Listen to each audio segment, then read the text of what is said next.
ধরি, হেতায় শ্রীরাম, দাপরে শ্রীকৃষ্ণ নবঘনশ্যাম, কলিতে শ্রী গৌরাঙ্গ রূপে পতিত পাবন, শ্রীরামকৃষ্ণ রূপে তিনি নরনারায়ণ, শ্রী অনুকূল রূপে তিনি পুরুষোত্তম, সুন্দর অপরূপ প্রিয়তম। আমি এই যুগের মানুষের তিনি এসছেন শ্রীরামকৃষ্ণের দেহ রক্ষা করার 2 বছর 1 মাসের মাথায় শ্রী শ্রী ঠাকুর অনুকূল চন্দ্রকে আবার আসতে হলো। মাঝখানে কিন্তু অনেক গ্যাপ আছে, কিন্তু এটা যেন খুব তাড়াতাড়ি। অনেকে বলেন যে ঠাকুর খুব তাড়াতাড়ি এসছেন, কিন্তু এটা দরকার ছিল। তার কারণ গীতায় ভগবান শ্রীকৃষ্ণ একটা জায়গায় বলছেন, ধর্মের যখন গ্লানি হয়, ধর্মের যখন অভ্যুত্থান হয়, তখন আমি যুগে যুগে নানা নামে আবির্ভূত হই। কেন? পাপীদের পরিত্রাণ করার জন্য এবং দুষ্কৃতকারীদের দমন করার জন্য। শ্রী শ্রী ঠাকুর অনুকূল চন্দ্র বললেন, ধর্ম যখন বিপাকী বাহনে ব্যর্থ অর্থে ধায়, প্রেরিত তখন আবির্ভূত হন, পাপী পরিত্রাণ পায়। তাহলে যখন আমাদের ধর্মটা যখন একটা ব্যর্থ অর্থে ধায়, অর্থাৎ যখন বিকৃত হয়, আমাদের ঠাকুর যেটা ধর্ম সম্পর্কে বলছেন, বাঁচা বাড়াটাই হচ্ছে ধর্ম, বিইং এন্ড বিকামিংস। অন্যে বাঁচায় নিজে থাকে, ধর্ম বলে জানিস থাকে। ধর্মে সবাই বাঁচে বারে, সম্প্রদায়টা ধর্ম না রে। এখানে একটা কথা খুব সুন্দর করে বললেন, ধর্মে সবাই বাঁচে বারে, সম্প্রদায়টা ধর্ম না রে। কি সুন্দর কথা! এটা একটা নতুনত্ব। দেখবেন আমাদের ইংরেজরা কিন্তু একটা কথা বলে, কি জানেন? বলে হিন্দুইজম, ম্যাডামিজম, খ্রিস্টানিজম, ইজিম কথাটা থাকে। ইজিম মানে বাদ। তাই শ্রী শ্রী ঠাকুর অনুকূল চন্দ্র বলছেন এটা একটা বাদ, মতবাদ। যেমন শ্রী শ্রী ঠাকুর অনুকূল চন্দ্র অনুকূল দর্শন, এটা একটা মতবাদ। বৌদ্ধ দর্শন, এটা একটা মতবাদ। খ্রিস্টান দর্শন, এটা একটা মতবাদ। তাই কোনো মতবাদের সঙ্গে কোনো মতবাদের কিন্তু পার্থক্য নাই। আমি যদি জলকে পানি বলেই পান করি, আর উৎকম বলেই পানি মানে পান করি, আর ওয়াটার বলেই বা পান করি, তাতে কি আছে যায় আছে? এটা ভাষান্তর। আমাদের যেমন ধরুন এই বীরভূমেরই আমরা রাঢ় বাংলায় এখানে বাস করছি, এখানের সঙ্গে রামপুরহাটের থেকে বোলপুরের ভাষার সঙ্গে কোনো অংশে মিলবে না। একই জেলার মধ্যে আবার আছে। এখান থেকে আমাদের যে আমরা এই কৃষ্ণপুর অঞ্চলে আছে, নবহিমায়তপুরে, আমরা শিরোগ্রাম অঞ্চলের মধ্যে বাস করছি। আপনি এখান থেকে পাড়া অঞ্চল চলে যান, সেখানে দেখবেন ভাষার একটা তারতম্য। আপনি দেখবেন লক্ষ্য করে, আমরা একই ব্লকের মধ্যে।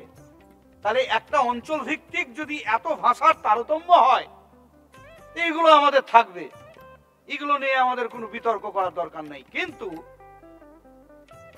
এই কথাটা বুঝাবার জন্য বলা হলো। কিন্তু এই যে ব্যাপারটা হচ্ছে, তাই ঠাকুরের এই যে ব্যাপারটা হচ্ছে একটা মতবাদের উপর একটা আছে। সেই জন্য শ্রী শ্রী ঠাকুর অনুকূল চন্দ্র যেগুলো বললেন মানুষের বাঁচা বাড়ার জন্য, আমাদের সকাল থেকে একদম ভোর থেকে উঠা থেকে রাত্রি ঘুমাবার পর্যন্ত তিনি একটা একটা করে বলে দিয়ে গেছেন। আমরা তো পেচ্ছাপ ফিরতে জানি না, আমরা কথা কইতে জানি না, আমরা কিভাবে ঘুমাতে হয় সেটাই জানি না, আমরা কিভাবে ধ্যান করতে হয় সেটা জানি না। কিন্তু শ্রী শ্রী ঠাকুর অনুকূল চন্দ্র এগুলো একটা একটা করে আমাদের জানিয়ে দিলেন, একবারে অতি সংক্ষেপে তিনি বলে দিলেন। আজকে এই যে আমাদের কাজগুলো আছেন, এই যে আমার ব্যক্তিগত জীবন, দাম্পত্য জীবন, পারিবারিক জীবন, সমাজ জীবন, রাষ্ট্রীয় জীবন, এতগুলো জীবনের কথা তিনি বলেছেন। এবং শুধু তা বলেননি, সেগুলো রচনার মধ্যে লিপিবদ্ধ করা আছে। যেমন আমাদের ধরুন বিভিন্ন ধরনের, যেমন ধরেন আমাদের সত্যানুসরণ, নারীর নীতি, চলার সাথী, সংজ্ঞা সমীক্ষা ইত্যাদি ইত্যাদি অনুশ্রুতি, বিভিন্ন ধরনের বই আছে। আলোচনা প্রসঙ্গে, দ্বীপরক্ষী, এই সমস্ত বইগুলো যদি আমরা অধ্যয়ন করি বা আলোচনা করি, তাহলে শ্রী শ্রী ঠাকুর অনুকূল চন্দ্রের কাছে যে বিভিন্ন ধরনের মানুষ এসছেন, সাহিত্যিক থেকে, দার্শনিক থেকে, সাধারণ মানুষ থেকে, তার কাছে কে আসেননি? অদ্ভুত ব্যাপার। তিনি সকাল থেকে রাত্রি পর্যন্ত সময়ই পেতেন না। এই আমরা ভাবি যে ঠাকুর দুপুর বেলায় যে বিশ্রাম নিতেন, তাতেও বিশ্রামের ছিল না, মায়েরা যেতেন। বিভিন্ন জন যেতেন, তাদের কাছে জানতে চাইতেন আজকে কিভাবে তুই রান্না করলি, কিভাবে জানতে চাইতেন কিভাবে বড়ি দিলি। এই সহজ পদ্ধতিতে তিনি বলে দিতে পারতেন যে বড়ি কিভাবে করতে হবে, এই যে সংসারে খুঁটিনাটি ব্যাপারগুলো, বড়ি কিভাবে দিয়ে এর সঙ্গে একটু চিনে বাদাম দিলে কেমন হয়, অল্প পয়সার মধ্যে অথচ পুষ্টিকর, অথচ খুব স্বাদ গ্রহণ করার মানে আস্বাদার মানে খুব টেস্টফুল হয়।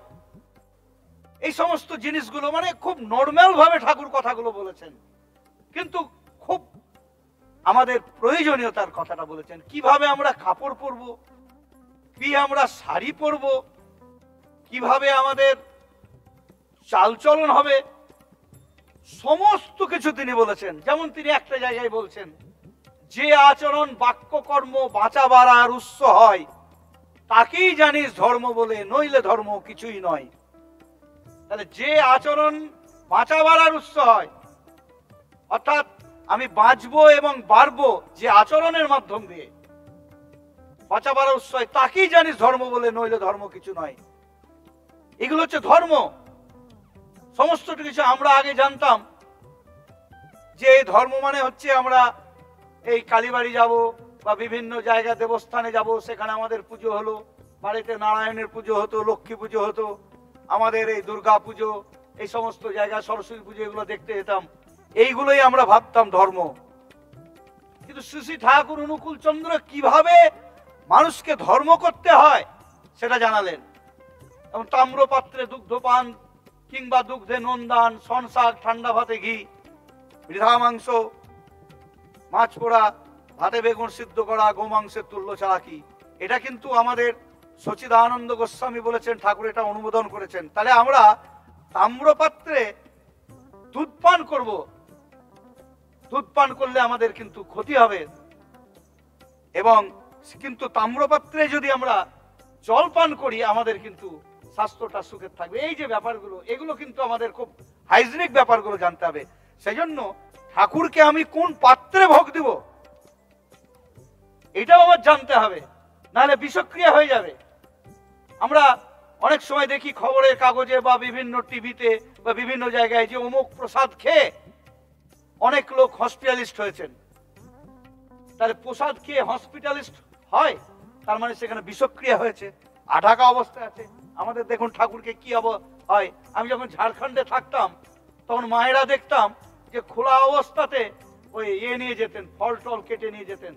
আমি তাদেরকে বলতাম যে মা, তোমরা যদি আমাকে এইভাবে খাবার দাও আমি তো খাবো না, তাহলে তুমি দুর্গা মন্দিরে নিয়ে যাচ্ছ, এটা ঢেকে নিয়ে যাবে, বা গোটা ফল নিয়ে গিয়ে দুর্গা মন্দিরে সেখানে বিনিয়ে মাকে ভোগ দিবে।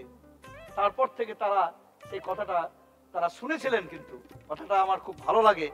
তাহলে কথাটা হচ্ছে কি, যে আমাদের ধর্মটা জানতে হবে। ধর্ম মানে আমরা পট্ট বস্ত্র পরলাম, সাদা পোশাক পরলাম, এগুলো একটা ধর্মের অঙ্গ। কেন না, আমাদের এই সদাচারের মধ্যে আছে দৈহিক সদাচার, মানসিক সদাচার, আধ্যাত্মিক সদাচার।